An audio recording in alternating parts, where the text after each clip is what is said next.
Great discussion, both the people who spoke from the audience and here. You know, the Second Amendment, like the First Amendment and the rest of the Constitution, is the law of the land.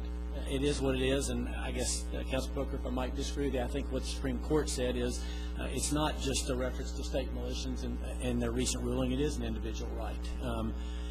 So if I think the other thing if a carry that I struggle with all through this is what a lot of you all referenced. If a carry permit holder can legally walk down Gay Street or Market Street and all of a sudden cuts through Pooch Park Extension, now they're in violation of the law. It just something feels not right about that.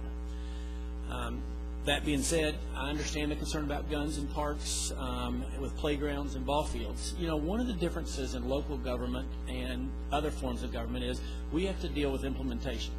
We don't get to do government at 30,000 feet and say, here's the policy. We have to look at it. So for us, this isn't really, somebody said, well, how did it get to be, I guess Joe said, how did it get to be guns in parks and guns in bars? For us, it really becomes more specific. It becomes, you know, guns at Little League fields and guns at parks used by Knoxville County schools. And we all looked at, like in the workshop, we talked about, well, can you separate those out where it's legal in some and not legal in others, and greenways legal in some and not legal in others?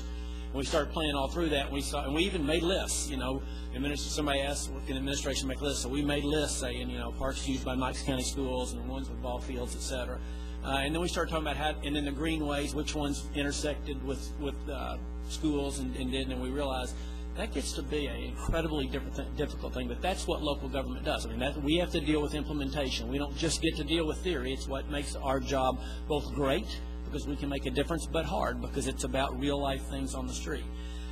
I'm afraid if we monkey with the situation we have right now with the existing ordinance, we could end up in a situation where you have criminal penalties in some parks and no penalties in others. Because I think once you amend the existing ordinance, it loses its grandfather status, and then you go back to, well, if you're going to have them in some and others, then you go to a situation where criminal penalties are in play. And I think it's important that criminal liabilities are removed from all of our parks. I think the best course of action is kind of where I think what I hear as council going is to keep the city ordinance we have and to take no further action to reinstate criminal penalties under state law. If we do that, Knoxville will be the only large city in Tennessee to have eliminated the application of criminal sanctions to those legal permit holders who carry in our parks. Any other comments? Okay, Ms. Mitchell, if you call the roll.